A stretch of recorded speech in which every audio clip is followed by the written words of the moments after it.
Assalamu alaikum, barkanku da zuwa tashar Rahash DIY.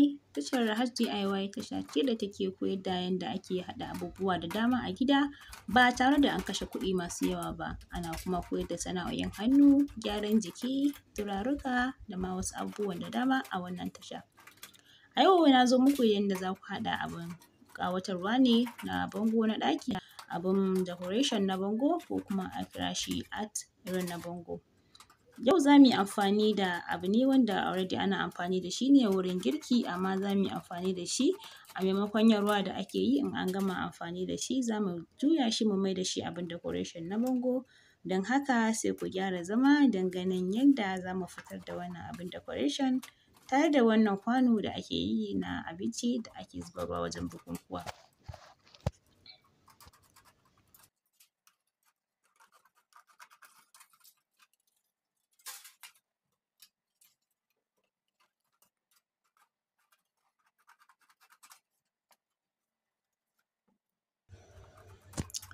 Wannan tray da kuke gani nake amfani da irin tray ɗin nan ne da ake zuba abinci wajen yin take away na wajen biki ko kuma wajen tarukan suna da dai sauran taruka haka za ku ga ana zuba abinci a ciki in an gama kuma da yawa ana zuba ruwa ne. So a yau za mu yi amfani da shi ne a maimakon zuba ruwa da ake yi, zan nuna muku yanda za ku dinga ɗauka ku kuma gyara ku kuma yi abin da zai ƙawatar har ku saida ku kuma samu kuɗaɗenku ba tare da kun kashe kuɗi masu yawa ba. To yanzu abin da nake yi shi ne wato ina ƙoƙarin fitar da shape ɗin wannan decoration da zan yi ne. Da fari na fara yanka ainihin plate ɗin ne na cire gefe da gefen. Ban ɗauki wannan a bidiyo ba domin da ban yi niyyar zan ɗauka a bidiyo ba. Daga baya kuma na yi tunanin bari na yi a bidiyo yanda wasu ma za su koya su ma su dinga yi. So bayan na fitar da ainihin gefe da gefen kwanon shi ne yanzu wannan tsakiyar ne ƙasa.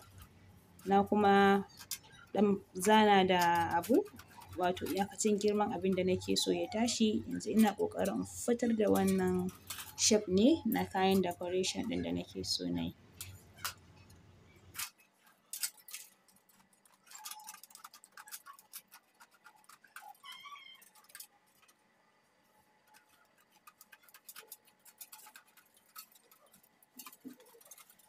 Kar ku manta bidiyo na yana zuwa muku daga tashar Rahash DIY ne da yake kan YouTube. Yana da kyau ku danna subscribe in ba ku riga kun danna ba, sannan kuma ku danna ƙararrawar da take kusa da gun. Hakan ne zai ba ku samun sababbin videos ɗinmu da zarar mun ɗaura su. Yana da kyau ku danna like idan kun ji daɗin bidiyon nan, sannan kuma ku ajiye mana comment na irin abubuwan da kuke so mu riƙa koya muku ko kuma idan akwai wani gyara da kuke so mu riƙa gyarawa daga cikin irin abubuwan da muke yi.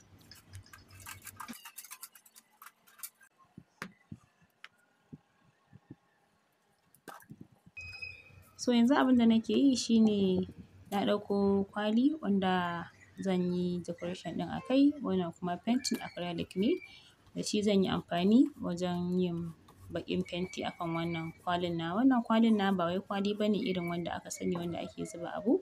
Kwali ne irin na silin wanda ake saidawa wajen masu saida kayan katako. Idan aka saya sai a auna iya girman da ake so a yi, sannan aka fitar da shape ɗin sai kuma a yi amfani da wannan fenti a ainihin fenti. Wannan fentin da nake amfani da acrylic ne ba wai fenti ne mai maiƙo ba saboda in mun tashi sa gam yanda zai kama sosai. So za a shasshafa sannan sai a jira ya bushe kafin sai a ci gaba.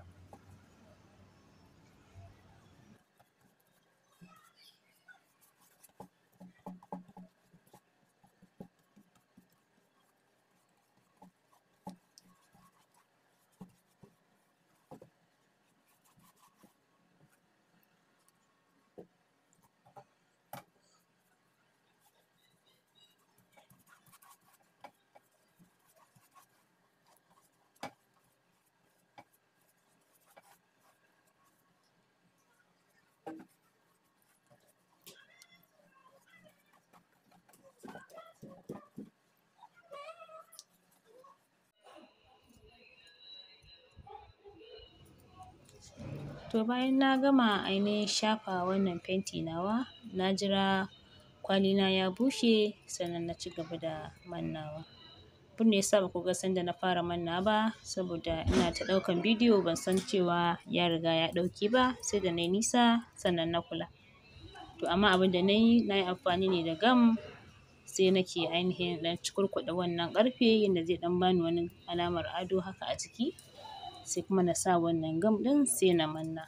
Gam ɗin da na yi amfani da gam ne irin na candle ɗin nan da muke amfani da wajen decoration saboda in an manna kar ya dinga ainihin tasowa. Yanzu in kuka kula sosai za ku ga yanda ainihin nake wannan abu.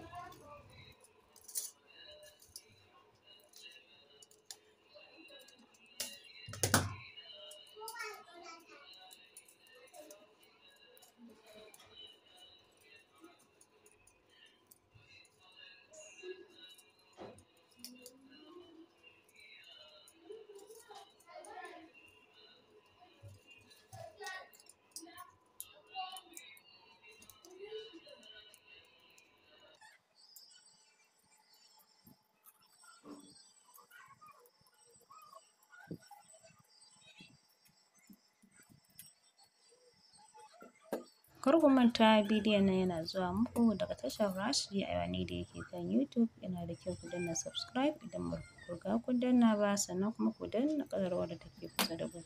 Hakan ne zai ba ku damar samun sababbin bidiyos ɗinmu da zarar mun ɗaura su. Yana da kyau ku danna mana like idan kun ji daɗi kuma kun ƙaru da bidiyon nan domin su ma sauran 'yan uwa su gani su kuma amfana.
Da kyau a kula da yanayin yadda nake ainihin jera wannan abu. Idan kun kula ko a yanayin yankan daga ƙasa na yi shi da ɗan faɗi yayin da a hankali nake ɗan rage girmansa saboda muna so ya ɗan bamu siffan ganye ne kuma an san yadda ganye yake. Idan muka tafi da shi faɗinsa gaba ɗaya ba zai fito da irin shape ɗin da ake da buƙata ba. Wannan ya sa ake yanka na ƙasan da ɗan faɗi a hankali a dinga ɗan rage girmansa har a yo sama.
Kar ku manta bidiyon nan yana zuwa muku daga tashar Rahad DIY da yake kan YouTube. Tashar Rahad DIY tasha ne da ake koyar da yadda ake haɗa abubuwa da dama ta hanyar amfani da abubuwa da muke da su a gida domin ya zamana ba a kashe kuɗi masu yawa ba wajen haɗawa. sannan kuma muna koyar da gyaran jiki, turaruka, kayan gyaran amfanin gida, kayan decoration da ma wasu abubuwan da dama. Kuna iya mana magana ta WhatsApp idan kuna so ku ƙara sanin wasu daga cikin abubuwan da muke koyarwa ko kuma kuna so ku shiga ajuzuwan mu da muke koyar da abubuwa ta WhatsApp. Kuna iya mana magana ta WhatsApp ɗinmu ga lambar mu nan a jikin screen ɗin sai ku ɗauka ku yi mana magana in sha Allahu za mu ba ku amsa mu kuma saka ku a ajin da ya dace da ku.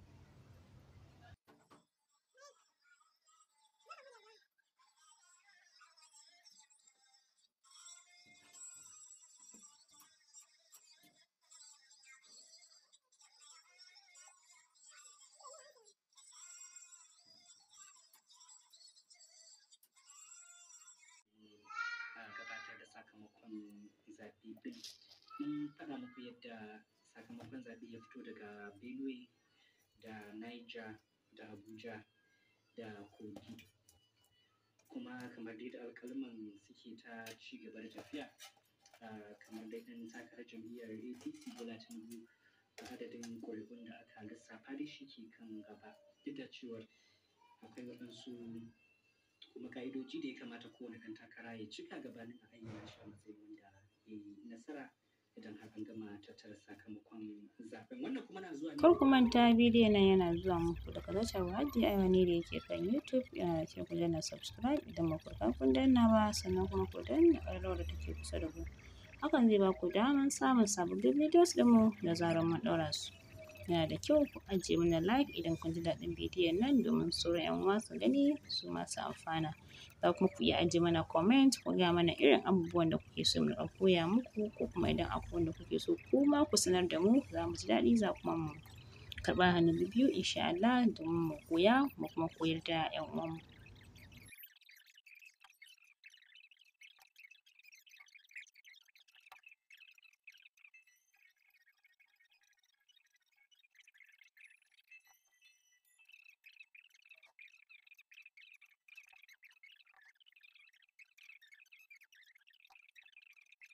Saboda kar bidiyon ya tsayi zan ɗan taƙaita daga nan zan kuma ɗauke sai na kai ku inda na zo ƙarshe.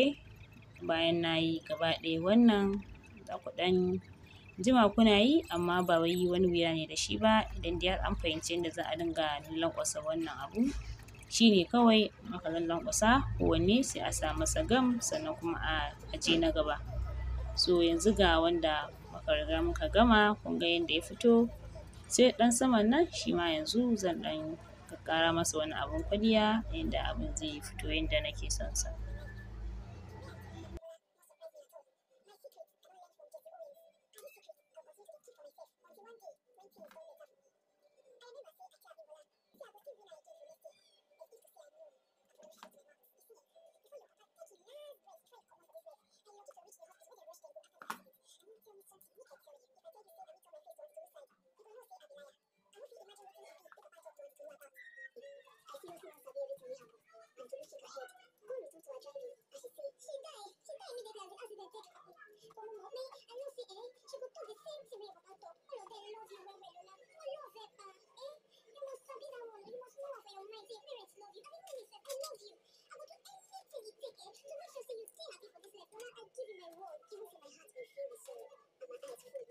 Kar ku manta bidiyon nan na zuwa muku daga tashar Hajji Aiwani da yake kan YouTube. Yana da kyau ku danna subscribe idan ba ku riga kun danna ba, sannan kuma ku danna ƙararrawar da take kusa da ku.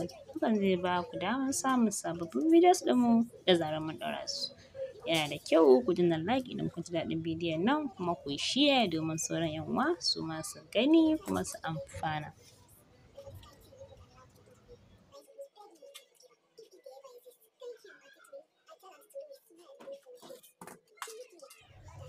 Wannan abin decoration yana ƙayatarwa idan mutum yana so ma ya ɗaukaka abin wato ya fi haka kuna iya ɗan yi mai gidan gilashi ku saka shi a cikin gilashi ko kuma ku ɗan saka irin wannan katakon da ake yin frame ɗin nan na hotuna ku yi masa frame domin abin ya ƙara ƙayatarwa kuma za ku sai da wannan abin da tsada domin ina tabbatar muku da cewa yanzu wannan da na gama saida shi ne ma zan yi.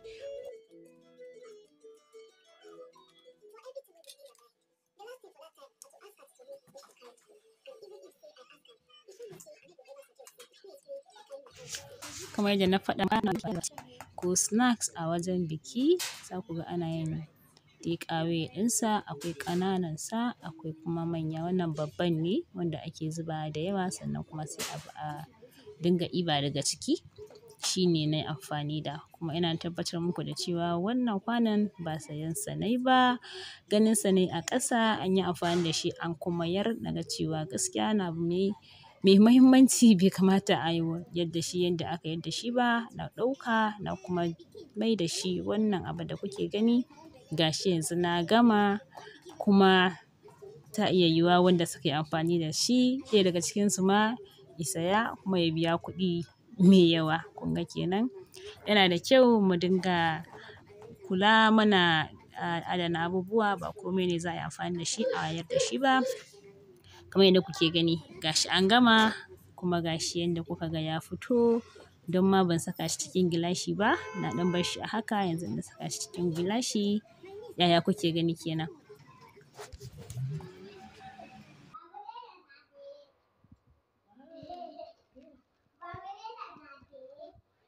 Wannan shine ƙarshen bidiyon mu na yau, da fatan an gani an koya za kuma a gwada.